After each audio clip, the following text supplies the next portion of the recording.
Por primera vez en miles de años, sentí que no era yo la más peligrosa en el cuarto. No fue un dios. No fue un monstruo.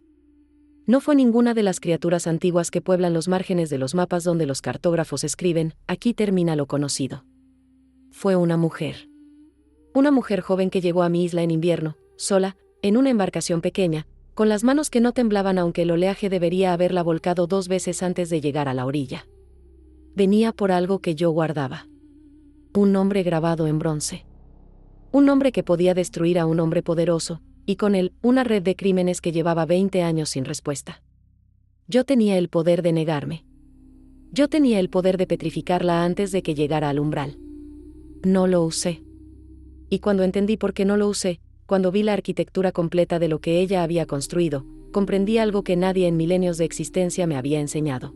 Hay una diferencia enorme entre el peligro que puedes ver y el peligro que te diseña para que no lo veas. Esta es la historia de la única persona que me usó como herramienta. Que leyó mi naturaleza mejor que yo misma. Y que se fue sin mirar hacia atrás, porque ya tenía todo lo que vino a buscar. Si esta memoria ya despertó algo en ti, dale like y acompáñanos en esta historia. Cuéntanos en los comentarios, ¿desde qué ciudad nos escuchas? Hubo un tiempo en que yo era la respuesta al miedo. No el miedo que sientes cuando escuchas un ruido en la oscuridad. No ese miedo pequeño y doméstico que se resuelve con una antorcha y un poco de valor. Me refiero al otro. Al miedo que no tiene nombre todavía. Al que paraliza no el cuerpo sino algo más profundo, la parte de ti que sabía, antes de que tu mente lo procesara, que lo que tenías enfrente era el límite absoluto del mundo conocido. Yo era ese límite. Por milenios fui el nombre que los padres usaban para callar a los niños inquietos. Fui la imagen tallada sobre las puertas de los graneros para ahuyentar lo que no debía entrar. Fui el último argumento de los generales cuando querían que sus soldados entendieran que había cosas peores que la muerte en batalla. Medusa. La que petrifica. La que no se puede mirar. La que existe en el margen exacto donde la valentía humana se convierte en piedra. Conocí a Lira en la estación de los vientos del norte, cuando el mar alrededor de mi isla se volvía color plomo y los pescadores dejaban de salir por semanas. Era el tipo de clima que invita a quedarse adentro, a remendar redes, a contar historias junto al fuego. No el tipo de clima en que una mujer llega sola en una embarcación pequeña, sin tripulación, con las manos que no tiemblan aunque el oleaje debería haberla volcado 2 veces antes de llegar a la orilla. La vi desde la cima del acantilado, donde a veces me sentaba a observar el horizonte. En ese entonces todavía creía que nada podía sorprenderme. Era joven, no en años, sino en la forma en que su cuerpo se movía. Tenía esa eficiencia de movimiento que solo dan años de entrenamiento físico sin vanidad.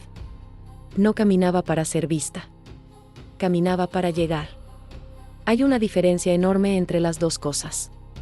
Amarró su barca con 3 nudos distintos, uno para cada punto de presión del viento predominante, y luego se quedó inmóvil en la orilla exactamente 12 segundos. No estaba descansando. Estaba escuchando. Registrando. Catalogando el sonido de la isla antes de entrar en ella como quien lee un mapa que nadie más puede ver. Debía haberla dejado ir. A lo largo de los siglos he aprendido que los mortales que llegan con esa clase de determinación silenciosa generalmente encuentran lo que buscan o mueren en el intento, y en ambos casos el resultado no requiere mi intervención. Pero había algo en la calidad de su silencio que no reconocí. Y lo que no reconozco me interesa. La seguí.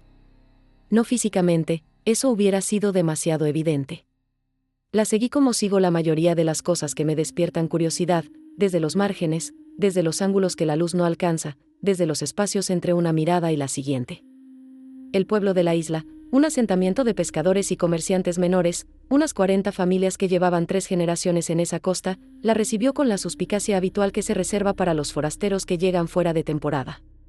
Una mujer sola, sin marido aparente, con ropa que no declaraba a qué clase pertenecía. Demasiado refinada para ser campesina.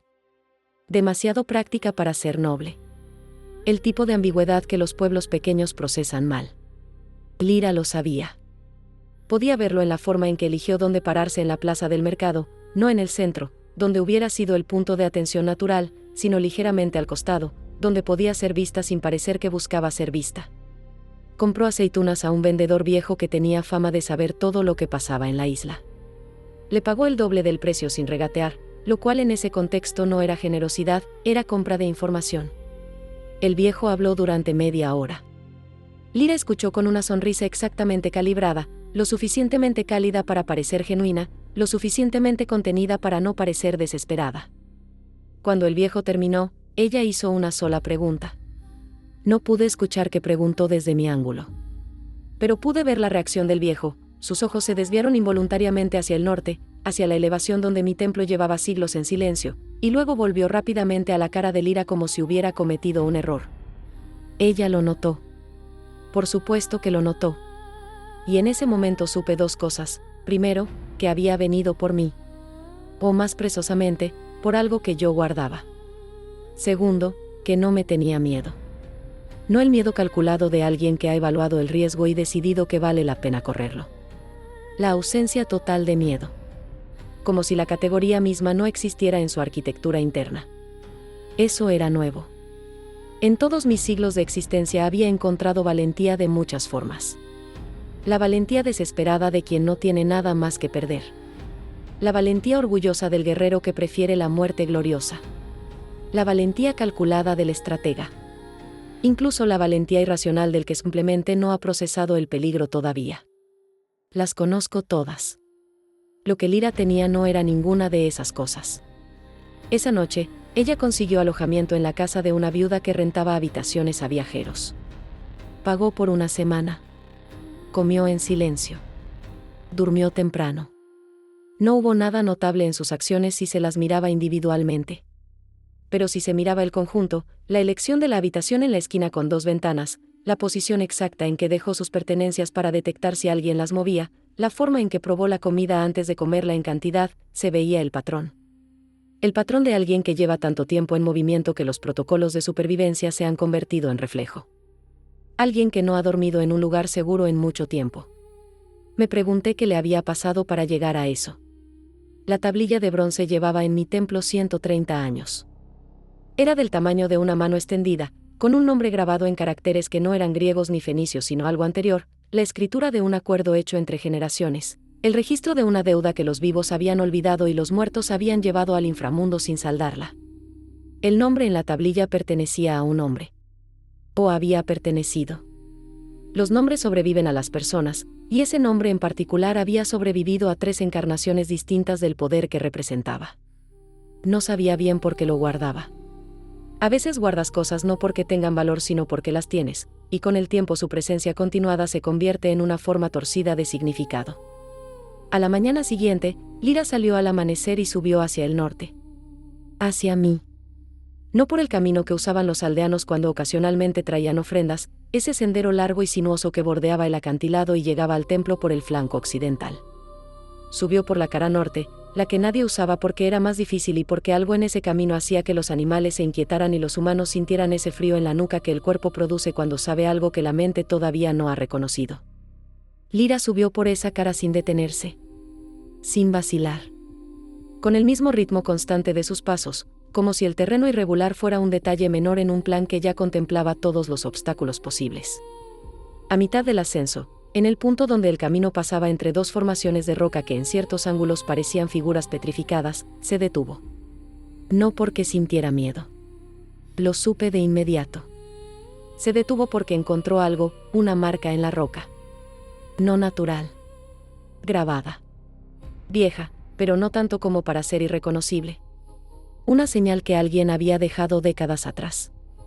Lyra pasó sus dedos por los surcos con la familiaridad de quien reconoce un lenguaje aprendido en circunstancias específicas.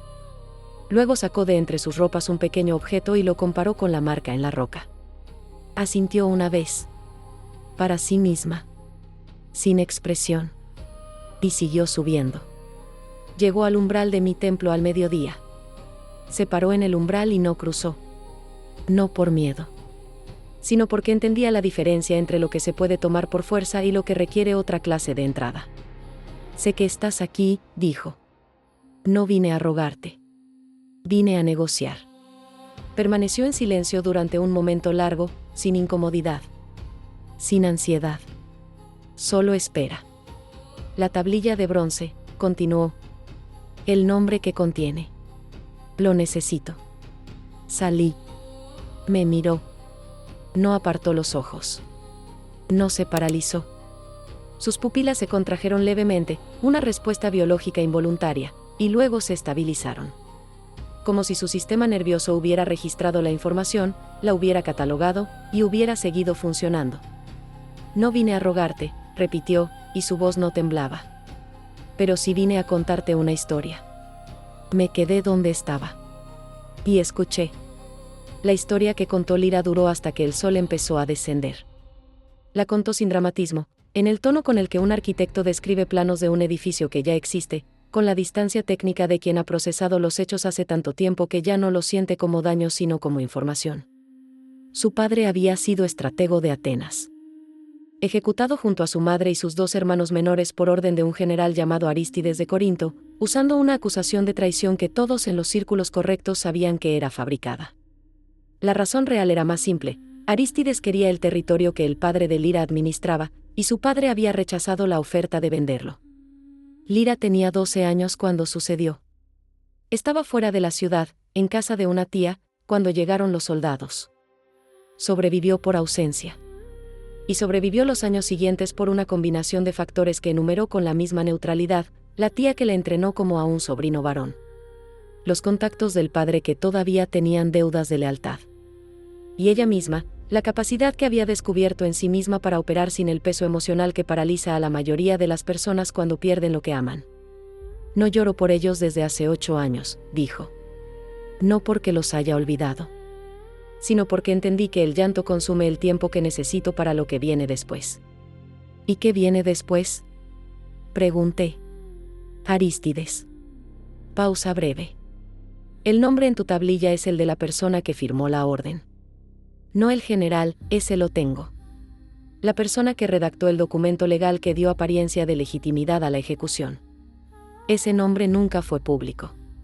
Ese nombre está en tu tablilla. ¿Cómo sabes lo que está grabado en ella?, pregunté. Porque eso era lo que importaba, nadie debería saberlo. La tablilla había llegado a mí sin testigos, por vías que no dejaban rastro. Lyra abrió los dedos. En su palma, el pequeño objeto que había comparado con la marca en la roca. Era un fragmento de cerámica. Viejo. Con un texto grabado que reconocí de inmediato aunque no lo había visto en 120 años. El hombre que te lo trajo tenía un hijo, dijo. El hijo tenía memoria. Y suficiente resentimiento acumulado para hablar con las personas correctas. Sentí algo que no había sentido hasta ese momento en toda la interacción. Sentí que no controlaba lo que estaba pasando. Vuelve mañana, dije. Necesito pensar. Lyra me miró durante 3 segundos exactos. Luego asintió una vez. Y bajó. La observé descender con la misma eficiencia con que había subido, sin mirar hacia atrás, sin la incertidumbre que debería haber generado mi respuesta. Caminaba como alguien que ya conoce la siguiente escena de la obra aunque todavía no haya llegado a ella. Esa noche, por primera vez en siglos, no dormí. No porque tuviera miedo, sino porque pensaba en esa pequeña contracción de sus pupilas cuando me vio. El único momento en que su cuerpo había admitido algo que su mente nunca verbalizaría. Y en lo que significaba que incluso esa respuesta biológica involuntaria, había durado menos de un segundo. El mundo había producido muchas cosas peligrosas a lo largo de los milenios. Yo era una de ellas. Pero la cosa más peligrosa que había producido el mundo, me estaba empezando a parecer, no era la que podía convertirte en piedra. Era la que podía mirarte directamente y seguir caminando. El problema con los planes bien construidos es que son hermosos exactamente por eso, porque cada pieza encaja y el conjunto tiene la elegancia de algo inevitable. Lo que nadie te dice es que los planes hermosos son también los más peligrosos, porque su belleza hace difícil ver lo que falta. La belleza del plan de Lyra era que no dependía de que yo dijera que sí. Me tardé 3 días en darme cuenta de eso. Mientras yo pasaba las noches examinando la tablilla de bronce y preguntándome si debía entregársela, negársela, o encontrar algún camino intermedio que ningún mortal había tenido la audacia de negociar conmigo en 130 años, Lyra estaba haciendo otra cosa completamente distinta. La vi la mañana del segundo día en la taberna del puerto, sentada frente a Damón. Damón era el guardián de mi templo. Lo había sido por 11 años, el puesto heredado de su padre que lo había heredado del suyo. una cadena de lealtades familiares que yo había aceptado no porque me importara la continuidad dinástica, sino porque la gente que creció con una responsabilidad sagrada como parte de su identidad tiende a tomarla en serio de maneras que los contratados no entienden. Damon tenía 34 años, esposa, 2 hijos pequeños, y la cara de alguien que duerme bien por las noches porque ha decidido que hacer lo correcto es más simple que las alternativas. Era, en todos los sentidos relevantes, un hombre bueno. Lyra lo sabía. Podía verlo en la forma en que había elegido sentarse frente a él, no de espaldas a la pared, donde hubiera proyectado caución, sino en el asiento menos estratégico de la mesa, la posición de alguien que no tiene nada que esconder. La posición de alguien que confía. Lo cual en Lyra no significaba que confiara, sino que quería que él se sintiera seguro de confiar en ella. Conversaban sobre la isla. Sobre el invierno que llegaba temprano ese año. Sobre el hijo mayor de Damon, que acababa de aprender a pescar. Lyra escuchaba con esa atención total que hace que la gente sienta que es la persona más interesante del mundo, y Damon hablaba con la apertura cómoda de alguien que no siente peligro porque no puede imaginar que una mujer que pregunta por la pesca de su hijo sea una amenaza. Pensé en bajar. En interrumpir la conversación de una manera que no pudiera ignorarse. Decidí no hacerlo, y esa decisión, en retrospectiva, fue el primer error real de toda esta historia. No el más costoso, ese vendría después. Pero el primero. Lo que me detuvo fue la curiosidad. Quería ver cómo lo hacía. Quería entender la mecánica de lo que Lyra construía, la forma en que cada conversación era un ladrillo en una estructura más grande cuya arquitectura yo todavía no podía ver completa. Soy lo suficientemente honesta para admitirlo, la fascinación venció a la prudencia. No había sentido esa clase de fascinación, la fascinación ante algo que no comprendo completamente, desde hacía tanto tiempo que casi no la reconocí. Los días siguientes, Lyra subió a verme 2 veces más. La primera para darme tiempo, según dijo. La segunda para contarme algo que cambió los términos de todo. Había encontrado evidencia, en los registros del comerciante local que llevaba las cuentas de movimiento de mercancías hacia Atenas, de que Arístides, el general que había matado a su familia, planeaba usar esa ruta de comercio para mover mercenarios hacia una ciudad aliada cuyo consejo se había negado a pagarle el tributo que él consideraba legítimo. No era solo venganza lo que Lyra buscaba.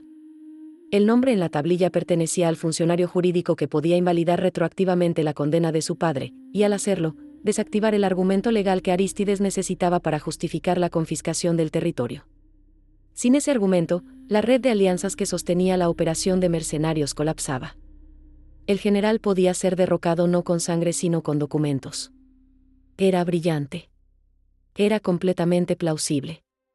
Y era, por supuesto, solo una parte de la historia. ¿Por qué yo? Le pregunté la segunda vez que subió. ¿Por qué la tablilla aquí, y no en algún archivo de Atenas o Corinto donde alguien con más influencia que yo podría usarla? Porque los archivos de Atenas fueron quemados hace 90 años, dijo, sin pausa, como si hubiera anticipado la pregunta exacta. Y porque el funcionario que grabó ese nombre en la tablilla sabía que los documentos escritos en papiro o en madera pueden destruirse. Quería algo que durara. Quería que alguien que dura lo guardara. Alguien como yo. Alguien exactamente como tú. Lo dijo sin adulación. Sin el tono calculado de quien sabe que está hablando con un ser que podría petrificarla con una mirada. Lo dijo como un hecho, un reconocimiento de función, no de poder. Y eso, esa diferencia mínima, me dijo algo sobre cómo Lyra procesaba el mundo. No había en ella el miedo que hace que la mayoría de los mortales conviertan cada interacción con lo sobrenatural en una negociación de supervivencia. Solo la evaluación fría de utilidad. Yo tenía algo que ella necesitaba, y su trabajo era encontrar el camino correcto para obtenerlo. Esa tarde, Damon no volvió a su casa a cenar. Su esposa preguntó en la taberna. Nadie lo había visto desde la mañana.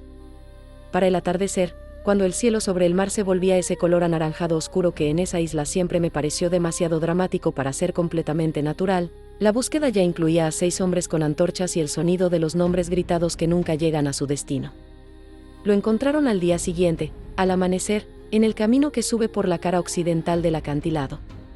Estaba vivo. Atado. Con una nota junto a él escrita con una letra que nadie reconoció, que decía que el hombre había sido encontrado robando de las ofrendas del templo y que había sido dejado así para que los aldeanos decidieran su castigo. Era mentira, por supuesto. Damon no había robado nada. Pero la nota también contenía detalles, que había robado, cuándo, cuántas veces. Detalles suficientemente específicos para ser creíbles. Detalles que solo alguien con acceso cercano al templo podría conocer. El problema con las mentiras que tienen detalles específicos es que se parecen mucho a la verdad. La comunidad procesó la acusación con la eficiencia brutal de los grupos pequeños que viven juntos el tiempo suficiente como para que la desconfianza siempre tenga donde anidar, con rapidez y sin misericordia. Damon fue expulsado de su puesto. Su familia recibió el beneficio de la duda solo porque su esposa lloró de una manera que convencía y sus hijos eran demasiado pequeños para ser cómplices de nada. Él fue enviado al continente en el primer barco disponible, con lo que cabía en un bolso y la promesa de que no volvería. No volví a verlo. Lo que sí vi, esa misma tarde, mientras Damon embarcaba y la comunidad volvía a sus rutinas con esa capacidad extraordinaria que tienen los humanos para normalizar el desastre ajeno, fue a Lyra en el borde del puerto, mirando el barco alejarse. Con la expresión que tendría alguien observando el cierre de un proceso administrativo, neutral, verificatoria, lista para pasar a lo siguiente. No había placer en su cara. Tampoco remordimiento. Solo la atención del que comprueba que el engranaje funcionó como estaba previsto. Eso fue lo que me heló. No el acto en sí, y he visto crueldades incomparablemente mayores a lo largo de los siglos, actos de traición y violencia que hacen que lo de Lyra parezca un tropiezo menor. Lo que me heló fue la ausencia. La ausencia total de costo interno. Damon había tenido 11 años de servicio leal, una familia que lo amaba, una reputación construida ladrillo a ladrillo. Lyra había tomado todo eso, lo había usado como herramienta, y lo había descartado sin que el descarte le costara nada. Sin que registrara en ninguna parte de su sistema como una pérdida, un sacrificio, o siquiera una incomodidad. Esa noche subió al templo. No esperó en el umbral. Cruzó. No te di permiso, dije. Lo sé, respondió. Pero ya no tienes guardián, y yo conozco la ruta. Hubiera sido imprudente no venir. Estaba de pie en el interior del templo con la misma facilidad con que hubiera estado en cualquier otro lugar. Las serpientes en mi cabello se agitaron levemente, una respuesta a la tensión que a veces no puedo controlar completamente, y Lyra las observó con la misma atención clínica con que había observado todo lo demás. No había fascinación en su mirada. Solo registro. ¿Qué le hiciste al guardián? Pregunté. Lo aparté del camino. Tenía familia. La tiene todavía. Está vivo y entero. El camino cambió, pero no terminó. ¿Y la acusación falsa? Necesaria. Una obstrucción tiene que ser removida completamente para no volver a obstruir. Lo dijo como quien explica la mecánica de un cerrojo. Sin el tono defensivo del que sabe que está justificando algo cuestionable. Solo la explicación de un principio de ingeniería. ¿Cuánto tiempo llevas haciendo esto? Pregunté. Porque era la pregunta real. No qué había hecho, sino cuando había aprendido a hacerlo sin sentirlo. Lyra consideró la pregunta brevemente, como si evaluara si valía la pena responderla. Desde los 13 años, dijo. Aprendes rápido cuando la alternativa es no sobrevivir. Silencio. La tablilla, dijo entonces, y no era petición. Era declaración. Ya no hay razón para esperar más. Y tenía razón. Eso era lo más perturbador, tenía razón. El guardián había sido removido. El acceso al templo ya no tenía protección humana. Yo podía resistirme, podía usar mi propio poder para mantenerla fuera, pero hacerlo requería una confrontación que en ese momento no tenía bases claras para iniciar. No había cruzado ninguna ley antigua. No había derramado sangre. Había movido piezas con la eficiencia de un jugador que entiende el tablero mejor que su oponente. Y yo, que había sido el tablero durante milenios, me estaba dando cuenta de que ella había empezado a jugar antes de que yo supiera que había una partida. Hay una condición, dije. Sus ojos se detuvieron en los míos. Antes de darte el nombre, necesito saber qué harás exactamente con él. No el plan general. Los pasos específicos. ¿Quién? ¿Cómo? ¿Cuándo? Lyra me miró durante un momento que se extendió más de lo esperado. Luego, por primera vez desde que llegó a la isla, sonrió. No era una sonrisa de triunfo. Era algo más difícil de leer. Casi admiración, si esa palabra tenía cabida en su vocabulario. De acuerdo, dijo. Y comenzó a hablar. Lo que describió era preciso, contenido, quirúrgicamente limitado. El nombre desencadenaría un proceso legal, el proceso legal debilitaría la posición de Arístides, la debilidad de Arístides lo haría vulnerable a sus propios aliados que llevaban tiempo esperando una oportunidad así. La isla estaría protegida. Los inocentes estarían fuera del alcance de todo. Era exactamente lo que yo necesitaba escuchar. Debía haber entendido, en ese momento, que Lyra siempre supo exactamente lo que yo necesitaba escuchar. Lo que no me dijo era que debajo del plan visible había otro. El nombre en la tablilla era la llave. Pero la puerta que abría no conducía a la sala que Lyra me había descrito. Conducía a algo más grande, una red de conexiones que haría que la caída de Arístides desencadenara, en secuencia, la de otros 7 funcionarios vinculados a otras 7 ejecuciones en los últimos 30 años. 22 personas. El mismo patrón. Y en el proceso, Lyra no obtendría solo venganza. Obtendría posición. Información que las personas correctas necesitarían que ella mantuviera en silencio. La palabra para eso, en cualquier época y en cualquier idioma, es poder. Eso me detuvo más de lo que me gustaría admitir. La tablilla seguía en el interior del templo. La decisión seguía siendo mía. Y por primera vez en 130 años, sentí el peso de lo que significaba guardar algo que tenía consecuencias reales en vidas específicas de personas específicas. Me quedé en el acantilado hasta que la luna bajó lo suficiente como para que el mar quedara oscuro y sin detalle. Luego volví al templo. Y tomé la tablilla. La tablilla era más liviana de lo que recordaba. No en peso físico, el bronce es lo que es, denso y frío y permanente. Pero en la mano la sentí distinta a como la había sentido las otras veces que la había sostenido a lo largo de los 130 años. Antes era simplemente algo que guardaba. Ahora era el centro de una geometría que no había diseñado yo y que, sin embargo, estaba completa y funcionando, con sus ángulos perfectamente calculados para converger en este momento exacto. Me detuve en el umbral del templo. Afuera, el cielo estaba limpiando las últimas nubes del temporal y las estrellas aparecían con esa claridad excesiva que tienen las noches de invierno después de la tormenta, demasiado brillantes, demasiado numerosas, como si el cielo estuviera compensando los días de oscuridad con una exhibición que rayaba en la indiscreción. El mar seguía movido pero ya no amenazante. Los sonidos de la isla dormida llegaban desde abajo, una voz de hombre discutiendo en sueños, un perro respondiendo a algo que los humanos no podían escuchar, el crujido rítmico de una embarcación amarrada que se balanceaba con cada ola pequeña. Pensé en Damon. En su cara de hombre bueno. En cómo ese detalle, la cara de hombre bueno, no había sido protección sino objetivo. Lyra había visto en él exactamente lo que yo había visto, alguien predecible. Alguien que tenía suficiente que perder para reaccionar con terror ante la amenaza de perderlo. Su bondad había sido la palanca que ella necesitaba. Eso me dijo algo que todavía no había terminado de formular. Lyra no usaba el miedo como herramienta. Usaba la estructura de las personas. El andamiaje invisible de lo que alguien valora, teme perder, necesita proteger. Lo que para la mayoría de los seres es simplemente carácter, los límites que definen quién eres, para Lyra era arquitectura, algo que se puede estudiar, entender y usar como punto de palanca. ¿Qué usaría de mí? Bajé al pueblo antes del amanecer. No hacia la casa de la viuda donde Lyra dormía. Hacia los muelles.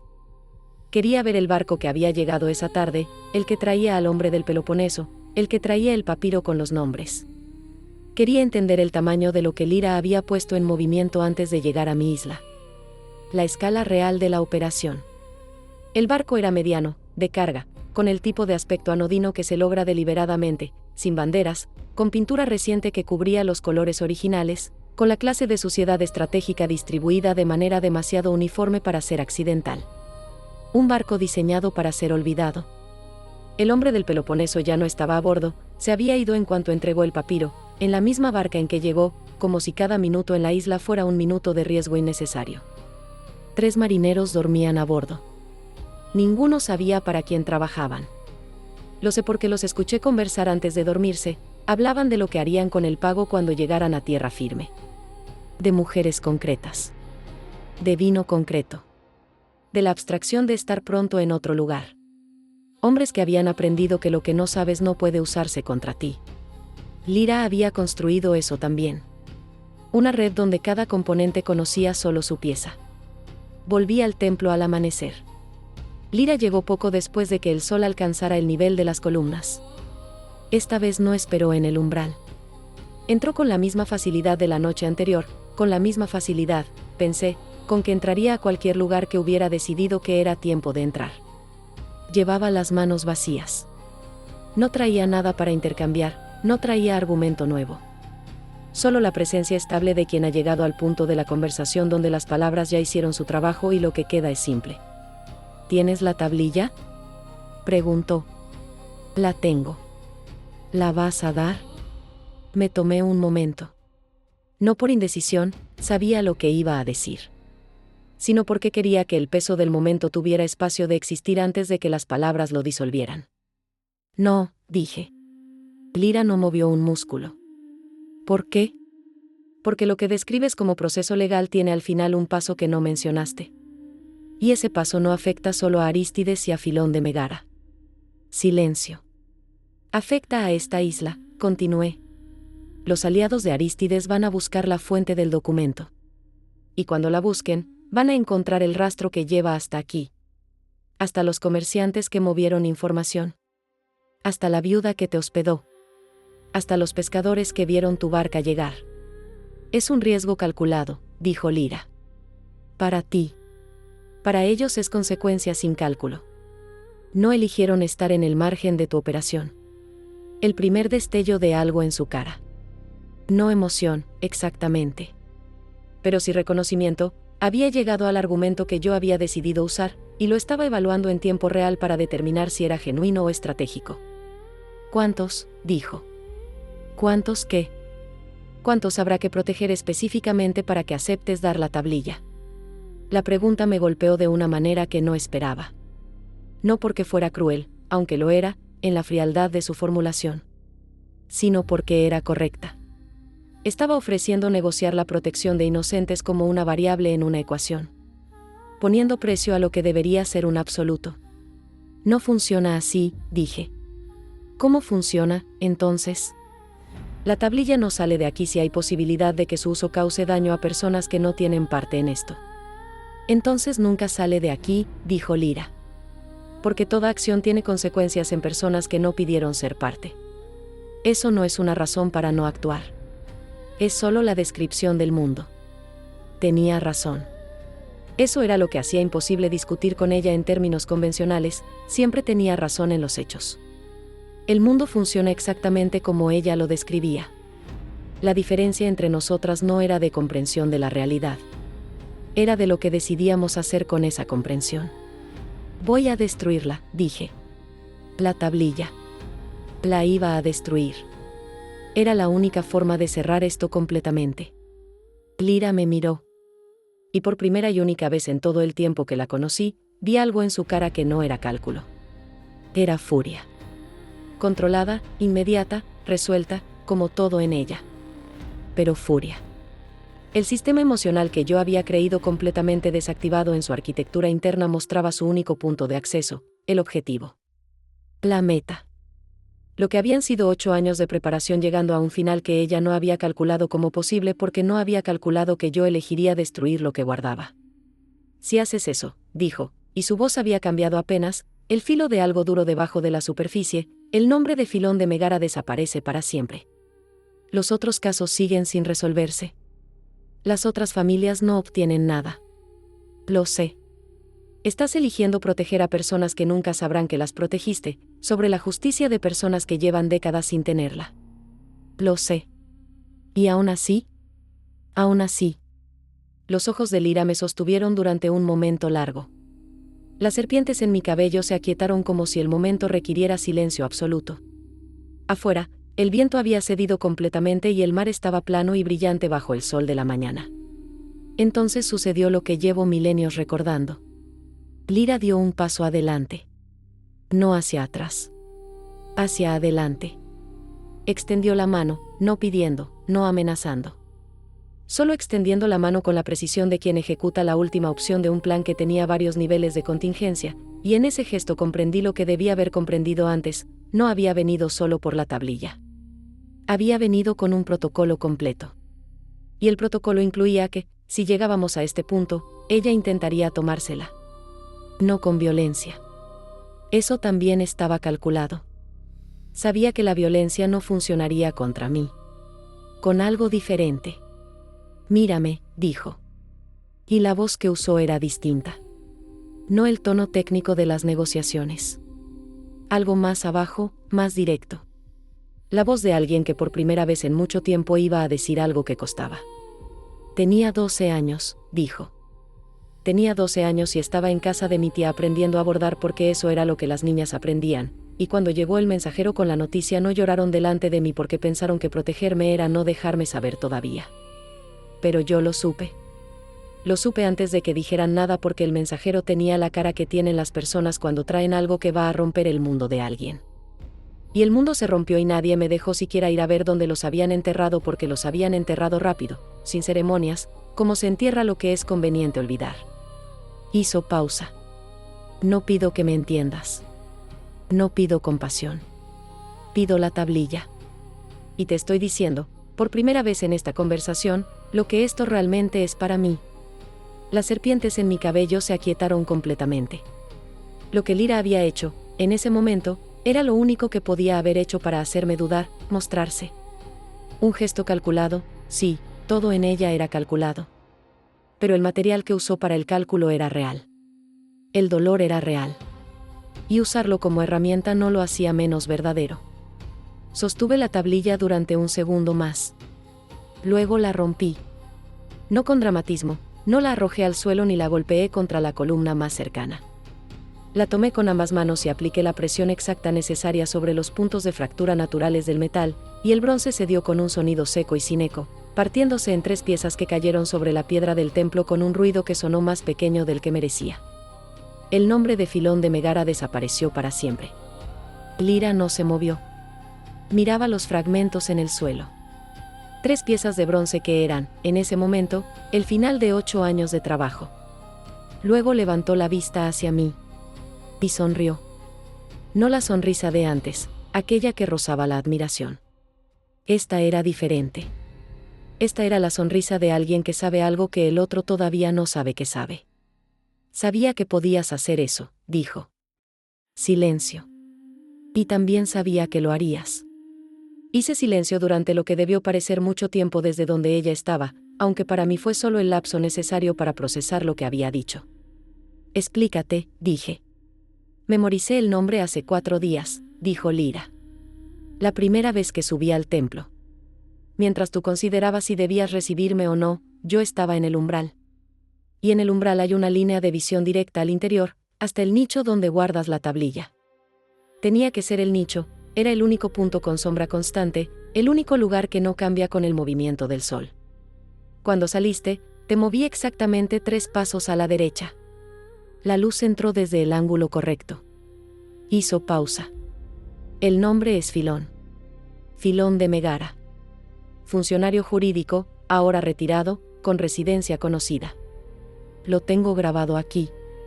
Se tocó la sien con un dedo. Desde el primer día. El aire en el templo se volvió diferente. No más frío, no más cálido.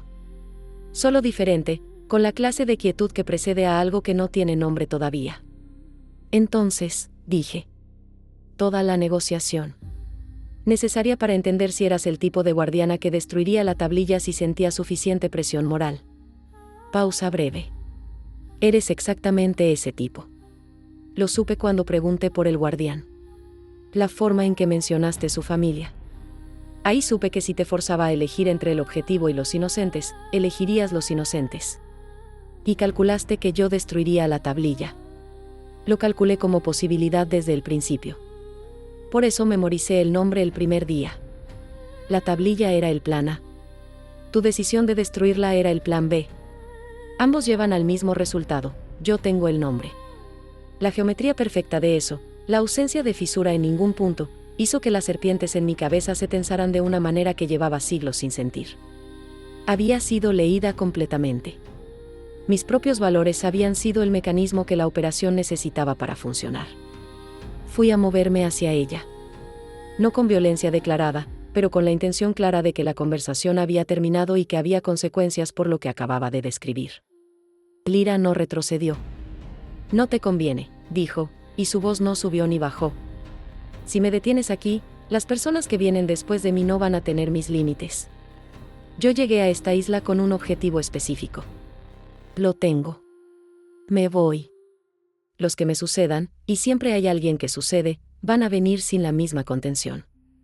Eso es una amenaza. Es un análisis. La diferencia que establecía era técnicamente real. Eso era lo más difícil de todo esto, que ella nunca mentía. Operaba con información seleccionada, con revelaciones graduadas, con silencios estratégicos. Pero lo que decía era siempre verificable. ¿Por qué decírmelo?, pregunté. Si ya tienes lo que viniste a buscar, ¿por qué no irte simplemente? Por segunda vez, Lyra consideró la pregunta con algo que se parecía a genuina deliberación. Porque llevas milenios siendo el límite, dijo. Lo que petrifica. Lo que no se puede mirar. El nombre que los padres usan para callar el miedo. Y pasaste toda esta semana creyendo que yo te tenía miedo o que te admiraba o que estaba en algún punto del espectro que los mortales usan normalmente con seres como tú. No era ninguna de esas cosas. Eras un obstáculo que tenía características específicas que necesitaba mapear para diseñar el camino correcto alrededor de ti.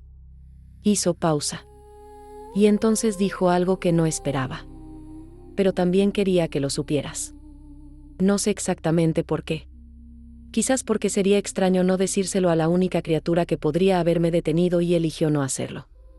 Aunque eligió no hacerlo por las razones equivocadas. Las razones equivocadas. Protegiste a personas que nunca sabrán que las protegiste, usando un criterio moral que yo puse en tu cabeza deliberadamente, en una situación que yo diseñé para que eligieras exactamente eso. Sus ojos no parpadearon. No fue tu decisión, dijo. Fue mi diseño. Tomé los 3 fragmentos de bronce del suelo. Los sostuve en la palma abierta durante un momento, el metal frío, los bordes irregulares de la fractura, el grabado partido en 2 sobre el fragmento central de manera que el nombre era ilegible aunque uno supiera lo que había estado ahí. Luego cerré el puño sobre ellos. Vete, dije. Lyra no discutió.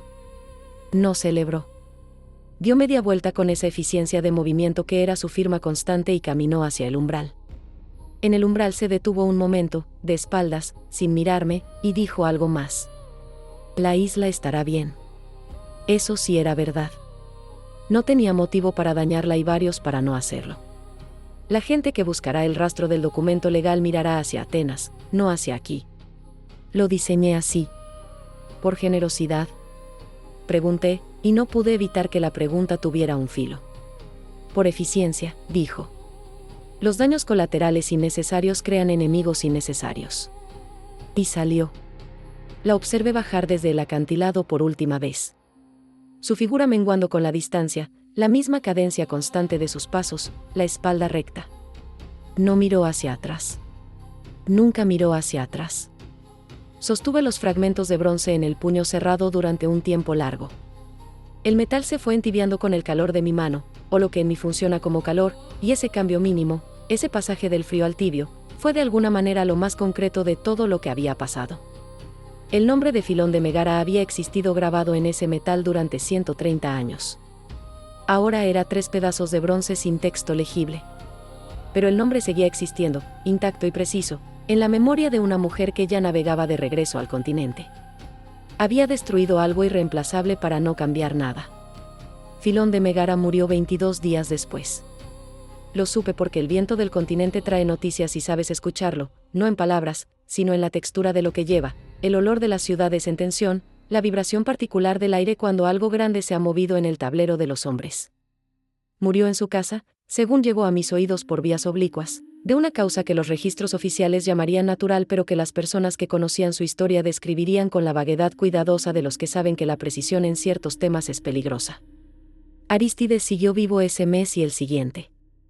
El tercero, la red de alianzas que lo sostenía comenzó a fracturarse desde adentro, no de forma dramática, no con el colapso ruidoso que hubiera hecho las cosas más claras, sino de la manera más efectiva y más difícil de rastrear, cada componente decidiendo silenciosamente que el costo de seguir asociado a él superaba el beneficio.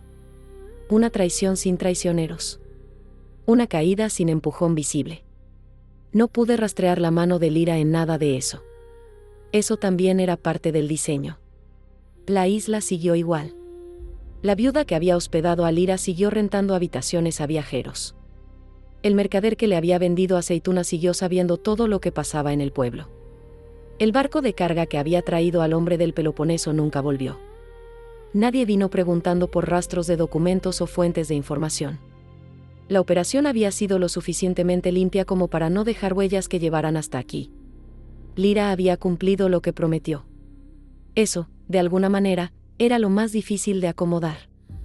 En todos los siglos anteriores, yo había operado con un mapa relativamente claro del mundo moral, había cosas que protegían y cosas que dañaban, y aunque los límites entre ellas a veces eran imprecisos y dependientes del contexto, la distinción básica era funcional. Lyra había hecho algo que no encajaba en ese mapa. Había dañado a Damón sin necesidad real de dañarlo. Había usado a personas como instrumentos. Había mentido por omisión de maneras que cambiaban completamente el sentido de lo que yo creía estar decidiendo. Y sin embargo había cumplido. La isla estaba intacta. Los inocentes seguían sin saber que habían estado en riesgo. Los crímenes que Filón de Megara había cometido a lo largo de 20 años ya no quedarían sin respuesta. ¿Era eso suficiente para llamar al resultado bueno? No tenía respuesta. Lo cual era en sí mismo algo nuevo. Después de milenios de existencia, la ausencia de certeza sobre algo tan fundamental me incomodaba con la fuerza de algo que no había sentido en mucho tiempo. Pasé las semanas siguientes haciendo lo que suelo hacer cuando algo no tiene solución inmediata: observar. Registrar. Dejar que el tiempo hiciera lo que hace, que es principalmente aclarar lo que parecía confuso desde adentro. Lo que se fue aclarando no era una respuesta. Era una pregunta mejor. Durante todos los siglos en que había sido el nombre del miedo, el límite del mundo conocido, la cosa que no se puede mirar, había operado bajo una suposición que nunca había tenido razón de examinar, que mi peligrosidad era una categoría única. Que existía en una escala donde yo ocupaba el extremo, y todo lo demás, dioses, monstruos, héroes, tiranos, ocupaba algún punto menor en esa escala. Lyra no había demostrado que yo estaba equivocada. Había demostrado que la escala era la herramienta equivocada para medir lo que importaba. No era más peligrosa que yo en términos de poder. No podía petrificarme. No podía invocar nada ni destruir nada que yo no pudiera reconstruir si me lo proponía. En la métrica bruta del daño físico posible, yo la superaba infinitamente. Pero el peligro que ella representaba no funcionaba en esa métrica. Funcionaba en otra, la métrica de lo que puede moverse sin ser visto. Lo que puede operar desde la invisibilidad que le otorga ser mujer, sin ejército, sin nombre conocido, sin el tipo de poder que genera defensas. Lo que puede leer la arquitectura interna de sus oponentes y usarla mejor que ellos mismos. Yo había pasado milenios siendo el peligro que todos podían ver.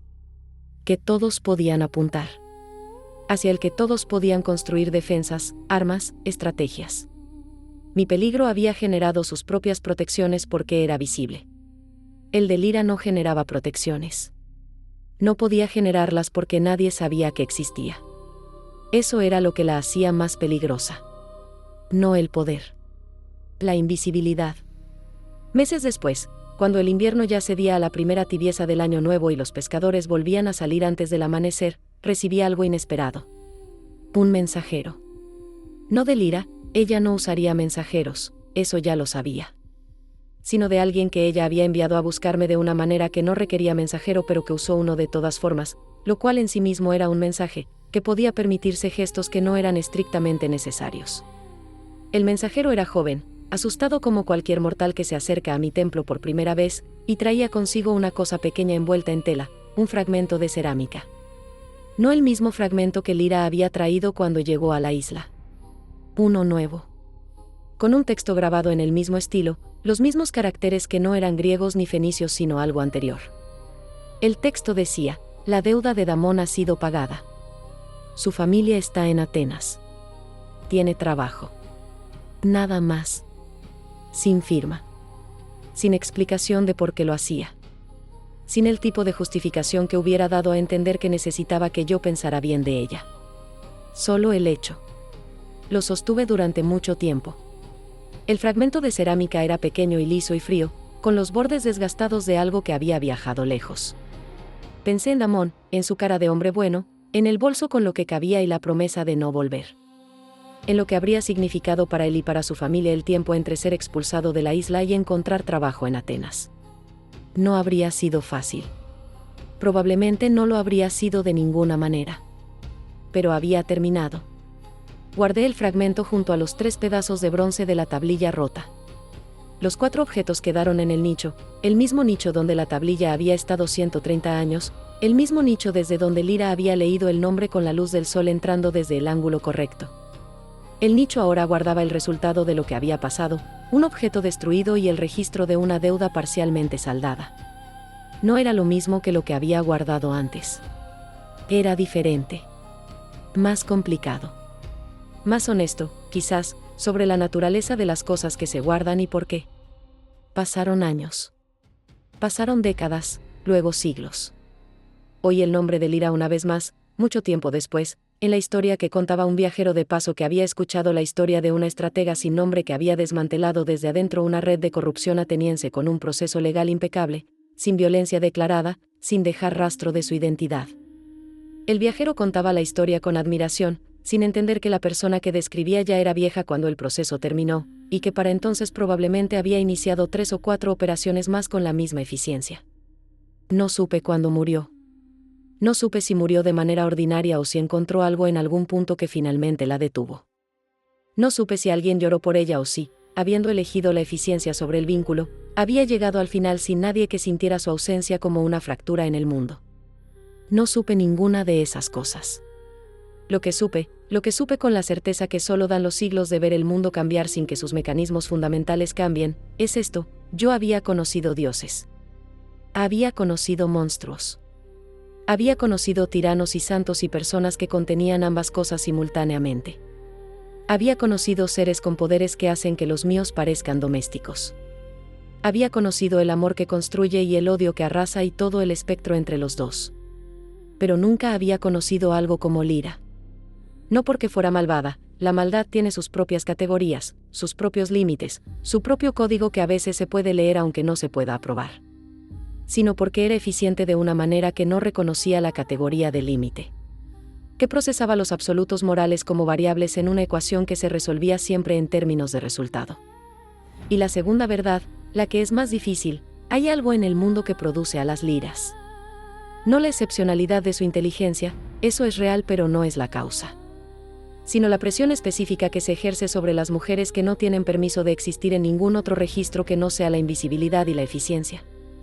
Las que aprenden desde los 12 años que el mundo no va a entregarles lo que les quitó, y que si quieren recuperarlo van a tener que tomárselo de maneras que el mundo no va a aprobar porque son exactamente las maneras que el mundo usa para tomar lo que quiere de ellas. No es excusa. No es justificación. Es la descripción de un mecanismo. Y el mecanismo, por supuesto, sigue funcionando. Yo sabía el nombre de todos los monstruos. Hasta el día en que aprendí que el más peligroso no tiene nombre. Tiene método. Esa reflexión me tomó tiempo.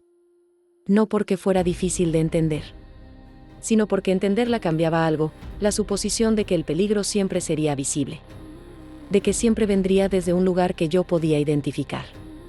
Lyra había llegado sin que yo supiera que llegaba. Había operado dentro de mi propio espacio sin que yo entendiera completamente lo que hacía. Había usado mi naturaleza, mis valores, mis protocolos, mi forma de evaluar las cosas, como materia prima de su plan. Y se había ido dejando todo exactamente en el lugar donde necesitaba estar para los propósitos de ella. Yo, que había sido el peligro absoluto por milenios, había sido el instrumento de otra. La mía fue de las que vienen de adentro, las que emergen cuando te ves a ti misma con suficiente honestidad como para reconocer el gap entre lo que creías ser y lo que eras en ese momento. Vi, con la claridad que da el tiempo, que mi certeza sobre mi propia naturaleza había sido una forma de ceguera. No arrogancia exactamente, no creía ser invulnerable ni todopoderosa ni libre de error. Pero sí tenía esa confianza específica de quien conoce el territorio y asume que lo que no reconoce es simplemente algo que todavía no ha visto, no algo que existe en una categoría que el mapa no contempla. Lyra existía en una categoría que mi mapa no contemplaba. Y lo que eso significaba, en términos prácticos, era que había más como ella. No con sus mismas habilidades ni su misma historia. Pero sí con la misma lógica fundamental, la lógica de las que aprenden desde temprano que las reglas del mundo se aplican de manera distinta según quien las enfrente, y que la única forma de operar en ese mundo sin perder de manera permanente es encontrar los intersticios donde las reglas tienen brechas. Y habitarlos. Fue esa comprensión, más que el evento en sí, más que la destrucción de la tablilla o la revelación final de Lyra, lo que cambió algo permanente en cómo me relaciono con el mundo desde entonces. Ya no asumo que el peligro tiene forma reconocible. Ya no asumo que mi historia con el miedo me hace inmune a ser sorprendida. Ya no asumo que guardar algo durante 130 años me dice nada sobre por qué lo guardo. Son 3 cosas pequeñas. Cambios mínimos en la forma de observar, de evaluar, de estar presente en el mundo. No transformaciones dramáticas. No revelaciones que reescribieron todo lo que creía saber. Solo el ajuste necesario de quien ha visto algo que no había visto antes y entiende que no puede volver a no haberlo visto. El fragmento de cerámica con el texto sobre Damón sigue en el nicho. A veces lo saco y lo sostengo un momento. El texto en sí ya no me dice nada que no sepa, la deuda fue pagada, la familia está en Atenas, eso fue hace siglos y Damón y su esposa y sus hijos son polvo hace generaciones. Pero el objeto en sí, la cerámica fría, los caracteres grabados, la evidencia física de que Lyra había decidido hacer ese gesto, sigue diciéndome algo. No sobre ella. Sobre la imposibilidad de reducir a nadie, a nada, a una sola categoría. Lyra había dañado a Damón. Y también lo había reparado. No porque tuviera que hacerlo. Sino porque algo en ella, alguna grieta mínima en la arquitectura que creía cerrada, había decidido que la reparación era parte del balance correcto. ¿Fue eso compasión? ¿Fue solo otro cálculo, la necesidad de no dejar enemigos innecesarios? Fue la expresión tardía de un costo que se había sentido, aunque nunca lo hubiera mostrado. No lo sé. Y esa es, quizás, la parte más honesta de toda esta historia, que no lo sé. Que la mujer más peligrosa que he conocido en milenios de existencia es también la que entiendo menos. No porque sea incomprensible, su lógica es completamente coherente y la entiendo intelectualmente sin esfuerzo. Sino porque hay una diferencia entre entender la lógica de alguien y entender a alguien. Y Lyra, hasta donde pude ver, era alguien que nadie entendía completamente. Incluyéndose a sí misma, quizás. Aunque nunca lo hubiera admitido. Pensé que nunca volvería a sentirme así. Que lo que Lyra había tomado era el caso aislado de una mujer excepcional en un siglo que ya terminó. Me equivoqué. Semanas después de que ella partiera, llegó a mis oídos el nombre de alguien que había estudiado su método. Alguien más joven. Alguien que había tomado lo que Lyra construyó y lo había llevado más lejos. Si esta memoria te llegó al alma, suscríbete y acompáñanos en las historias que aún quedan por recordar. Cuéntanos en los comentarios, ¿desde qué ciudad nos escuchas? Y no te vayas ahora. La historia que aparece en pantalla es otra memoria que Medusa nunca olvidó.